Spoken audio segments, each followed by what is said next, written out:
Hard to believe it's been 10 years since Napoleon Dynamite was released. Now, whether you've seen the film or not, you probably do know that the movie was based in a small southeastern Idaho city. Local News 8's Berg paid a visit to Preston, Idaho to take a look at the impact that film had a decade later. This is the place. When it comes to Napoleon Dynamite, it's hard to start anywhere but Preston High School.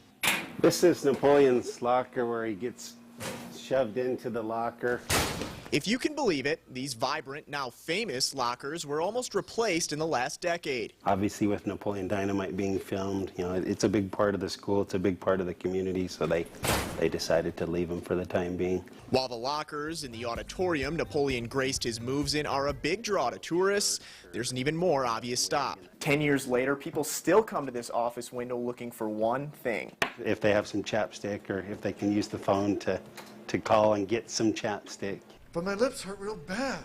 At Preston High, the legacy of the man responsible for all the attention lives on. 97. He was in the drama club, imagine that. The film's director and Preston High graduate Jared Hess made a name for not only himself, quote, Jared Hess, making movies is my life, but rather the whole city of Preston. There's people that come all summer long. And nobody knows the movie's impact quite like the Preston Citizen. I've been really surprised after 10 years. The local newspaper sells all kinds of shirts. We do. But the biggest buy, a map featuring all of the filming locations. And we redid it a little bit, but it's got the map in here that shows all the sites. I can't, right there. It will take you down a gravel road to Napoleon's home, those mountains Uncle Rico could throw a football over. No doubt in my mind. And of course, we've had them from everywhere. Australia.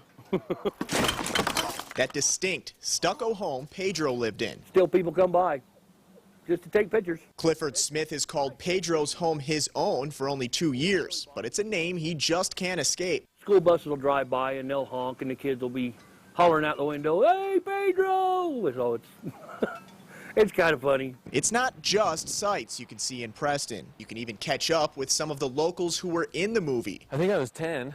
Remember this little guy? The first line of the film? What are you going to do today, Napoleon?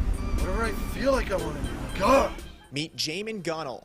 A lot of them don't believe me. They're just like, whatever. And then I'm like, hey, go watch it. And they go watch it. And they're, holy cow, that is you. While much has stayed the same in Preston, arguably no one has seen more change than him. I work on tractors and stuff like that around here. In the last decade, Gunnell's graduated, served on a mission in Mexico, and even got engaged to his fiancée, Kayla. But still, that little kid at the back of the bus forever ingrained in one of the most popular films of his generation. I guess it was, and I wasn't ready for that, but it was okay. The actual dojo's upstairs in the back. Patrick Zook, another local in the film, actually owned what became known as Rex Kwon Do. Bow to your sensei! While his dojo has since shut down, Zook still sells the shirts, flag pants, and do-rags to Halloween goers every year. You think anybody wants a roundhouse kick to the face while I'm wearing these bad boys? From August through October, I'd sell probably about 50 to 60 Rex Kwon Do outfits. Gosh! But not everyone in Preston is sold. People around here, they either love the movie or they hate it. I just thought it was dumb. Like, there was no point in the movie. To me, it's pretty true to life. I mean, everybody laughs and says, yeah, this is funny stuff, but no, this is the kind of stuff we do in Preston. Sweet. In any case, one thing is for sure. I think it put us on the map, I really do. I think people come to Preston just because this is where Napoleon Dynamite was from. Good report. Earlier this month, the core cast got together for an anniversary celebration, and there a bronze statue of Napoleon was unveiled.